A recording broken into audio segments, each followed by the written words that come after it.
All right, strap yourselves in, folks.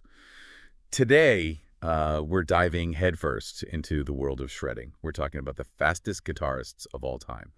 And you guys sent in this killer list from the top tens. It is jam-packed with some seriously passionate fans. They're arguing about who's the best, breaking down techniques, even throwing down some serious guitar knowledge. But it's not just about who's got the most fans or who's the loudest. It's about understanding what speed actually means in the world of guitar. Absolutely. The list itself is, it's a great jumping off point, right?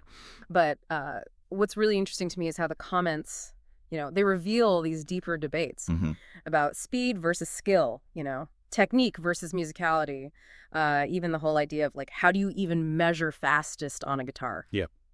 Right out of the gate, The source material kind of throws down a challenge. You know what I mean? It says speed isn't everything. Yeah. And yeah, I get it. A cheetah isn't cool just because it can run really fast, But where's the line? If we're talking about the fastest guitarists, shouldn't speed be the main ingredient? It's kind of like comparing apples and oranges, right? You could have one guitarist who can blaze through scales, like lightning speeds, but they lack that precision or that emotional depth that really makes it impactful. And then you have someone like Eddie Van Halen who was renowned for his speed, but it was his innovative techniques like tapping that really revolutionized how we think about, how you play guitar. Okay, so tapping. For those of us who haven't spent, hours hunched over a fretboard, break that down for us. What makes tapping so special? So tapping is where you use both hands to hammer on and pull off notes on the fretboard, right? So you can create these crazy fast sequences. That would be nearly impossible using just regular picking techniques. It's almost like you're turning your fretboard into a piano.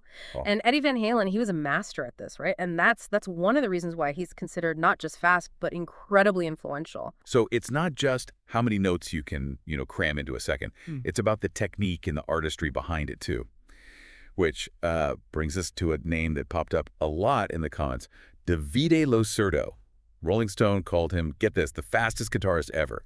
Dude hit a mind-blowing 129 notes per second. Is that even, humanly possible? So imagine this, right? The average person speaks at 2 to 3 words per second, right? Losurdo is playing over 40 times faster than that. Ooh. It's almost beyond comprehension. And the comments, they reflect that. You see descriptions like alien-like, sounds like a machine gun. Yeah. And another guitarist who really sparks a debate in these comments is Buckethead. Some people swear by him. They say he's the undisputed king of speed. They talk about his overall speed and his ability to shred across all these different styles. But then you have others who say other guitarists might technically be faster pickers. Yeah, the Buckethead debate, it really highlights how subjective this whole idea of fastest really is. What are we actually measuring, right? Is it purely notes per second, or are we also factoring in things like clarity, articulation, and the overall, feel of speed? It's kind of it's kind of like trying to define what makes a painter the best. Yep. It often comes down to taste and interpretation, Totally. And then you get into these technique showdowns in the comments. For example, one comment brags about John Petrucci. Says he can hit 38 notes per second in a Dream Theater solo. But then someone else comes back with Kirk Hammett's 220 BPM and Metallica's Master of Puppets, or Sinister Gates only hitting 198 BPM in Battery. It's like they're comparing stats in a video game. And that's where the difference between notes per second and beats per minute, or BPM, gets tricky. Okay. BPM, that's more about the rhythmic pulse of the music, right? While notes per second, that's purely about how fast your fingers are moving. You can have a slower BPM song with crazy fast passages, and vice versa. So those comparisons, while they're fun, they don't necessarily tell the whole story, Okay, so BPM is the tempo, the beat you tap your foot to, while notes per second is how many individual notes are crammed into each of those beats. So a slower song could still have sections of insane speed. That's fascinating. Exactly, and that's why a guitarist like Slash, who, he might not be considered a shredder in the, traditional sense, but he can still blow you away with his speed and precision. A lot of the comments mentioned, his ability to weave speed into his melodic solos, especially in songs like November Rain. Right. He's not just playing a million notes a minute for the sake of it. Yeah. Right. He's using speed to enhance the emotion. And speaking of emotional impact. Oh, yeah. We should definitely talk about those underappreciated virtuosos of speed, those players who often get overlooked in these speed conversations. You read my mind. Because there are some seriously passionate comments about guys like Yngwie Malmsteen and Michelangelo Batio, who are like praised for their speed and their technical innovations. So Malmsteen, he's a pioneer of this genre called neoclassical metal, which is like it combines the intensity of metal with the complex harmonies and melodies you find in classical music. So it makes sense that, a genre like that demands a high level of speed and precision.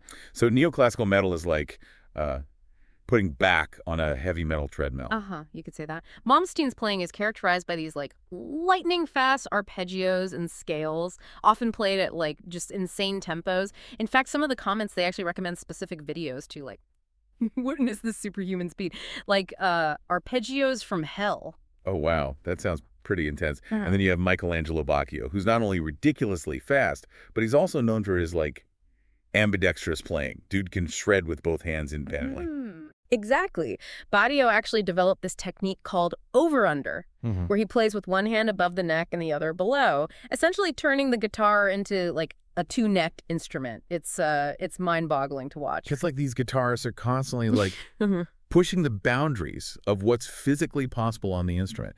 And while we're talking about pushing boundaries, the comments also highlight some, like interesting generational comparisons, Like how do you even compare someone like Jimmy Page, a legend from the 70s, to these modern shredders? That's a great question, and it really gets at how the perception of speed has like evolved over time, right? Well, In Page's era, his speed was like groundbreaking. He was incorporating blues influences, folk elements, even Eastern scales into his playing, all while maintaining like a really impressive level of speed. and let's not forget that that iconic Heartbreaker solo, where he uses a violin bow on his guitar. Talk about innovation. Exactly. But what was considered incredibly fast back then might be considered like standard today, which isn't to diminish Page's skill at all. He was a true innovator.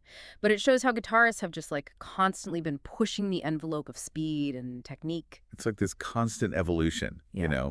with each generation building upon the techniques and styles of those who came before. Speaking of which, we can't forget about punk rock legend Johnny Ramone. He might not have been doing like fancy solos or anything, but his downstroke speed and stamina were legendary. Absolutely. Ramone's down-picking style, where he mostly just used downstrokes to strum the guitar. That was like a key element of the Ramones' signature sound. It created this like wall of raw energy and sonic power that just became synonymous with punk rock. And it's not just about single note speed, right? It's about the overall intensity and aggression of his playing. One comment even claims that Eddie Van Halen couldn't keep up with Ramone's downstrokes for a full hour. Haha. Whether that's true or not, it it definitely speaks to Ramone's unique contribution to the world of fast guitar playing, right? It's not always about shredding or complex solos. Sometimes it's about raw power and rhythmic intensity. And it brings us to another really interesting part of this deep dive, I think, which is the passionate support for those like unsung heroes, those guitarists who might not be like household names, but who are revered for their speed and skill within like certain circles. Yeah, the comments are full of people like Yeah. championing their personal favorites, like Chris and Politeri. Some people argue he's the fastest of the choices offered, and they point to his song Empire of Lies as proof of his Yeah. blinding speed. And Politeri is he's a great example of a guitarist who's achieved like Right. legendary status within the neoclassical metal genre, but he might not be as well known outside of it. He's known for his technical proficiency and incredibly fast playing. And then you have John Five, who's like worked with everyone from Marilyn Manson to Rob Zombie. Yeah. Some fans argue he can, like, play circles around guys like Sinister Gates. And they point to songs like Soul of a Robot as evidence of his speed and technique. John Five is interesting because he blends elements of metal, country, even bluegrass into his playing. He's a very versatile guitarist, and he uses speed not just for shredding, but also for creating these like unique textures and soundscapes. And it's not just about the lead guitarists either, right? There are shouts for rhythm guitarists like Sam Topman from Dragon Force, who some argue is just as fast and precise as Herman Lai, the band's lead guitarist. It's true. Topman's speed and accuracy are like essential to creating Dragon Force's signature wall of sound, Right. where they layer all these like fast guitars and keyboards to create this like overwhelming sonic experience. And it highlights how speed can be a crucial component of a band's overall sound, right? Not just something for the lead guitarist to like show off. It's amazing to think that speed can be used in so many different ways, Yeah. from creating these epic soundscapes to, like, Mm-hmm. driving the energy of a punk rock anthem. Mm-hmm. And, of course, we can't talk about speed without mentioning, metal titans like Dave Mustaine from Megadeth and Dimebag Darrell from Pantera. Oh, yeah. Both Mustaine and Dimebag were like masters of speed and aggression. Dimebag, in particular, he's remembered for his innovative use of the whammy bar, which allowed him to create those like dive bombs and squeals. That became like a signature part of Pantera's sound. And the comments about Dimebag are just like filled with this incredible reverence, Mhm. not just for his speed, but for his raw talent and the impact he had. One person even said, like, Pantera's music or not, Dime was the baddest guitarist to ever live. There's definitely a sense that Dimebag was more than just a fast guitarist, right? He was like a force of nature. He pushed the boundaries of what was possible with the instrument and inspired countless guitarists with his technical prowess and his fearless approach to playing. Yeah, and Mustaine is no slouch either. His riffs and solos in songs like Holy Wars, The Punishment Due, are legendary for their speed and intensity. But it's clear that these guitarists, they weren't just about speed, They were master songwriters who used speed as a tool to create, like, truly memorable and impactful music. Absolutely. And that brings us to a guitarist who, he might not be the first name that comes to mind when you think about speed, but who definitely deserves a place in this conversation. Jimi Hendrix. Hendrix, Woo. really. I mean, he was a genius, no doubt.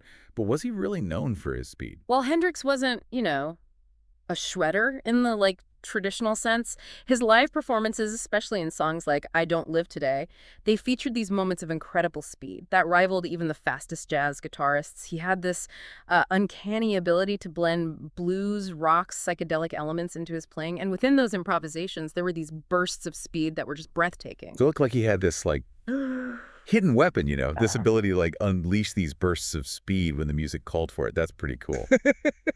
Exactly. And it reminds us that, speed is just one element in a guitarist's arsenal. It's how they use it, how they integrate it into their overall style and musicality.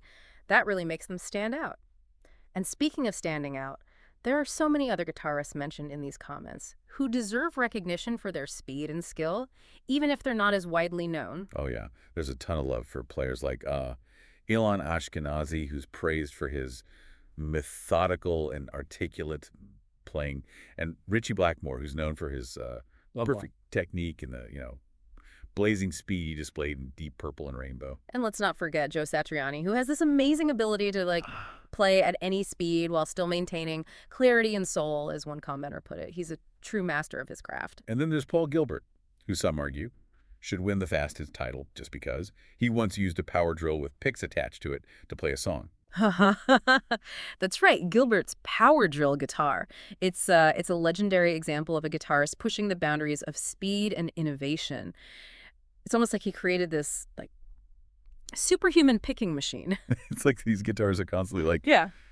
challenging our perceptions of what's possible on the instrument. Yeah. But amidst all this talk of speed and, technical wizardry, what really shines through in these comments is the passion and respect that these fans have for these artists. Absolutely. It's a reminder that music is more than just notes and techniques, right? It's about emotion, expression, and the connection between the artist and the listener. And these guitarists, through their mastery of speed, have created music that has, like, moved and inspired countless people. So after all this, what does this deep dive into the fastest guitarist really tell us? I think it shows that speed, while impressive, is just one element of what makes a guitarist great. It's the combination of speed, technique, creativity, and passion that truly makes these musicians stand out. And ultimately, the question of who's the fastest is really up to each individual listener to decide, right? There's no right or wrong answer. Exactly. The beauty of music lies in its subjectivity. What moves one person might not resonate with another. So our advice to you is to explore the music of these incredible guitarists and discover for yourself who truly reigns supreme in the realm of speed. And maybe, just maybe, this deep dive will inspire you to pick up a guitar and see what kind of speed demon you have lurking inside.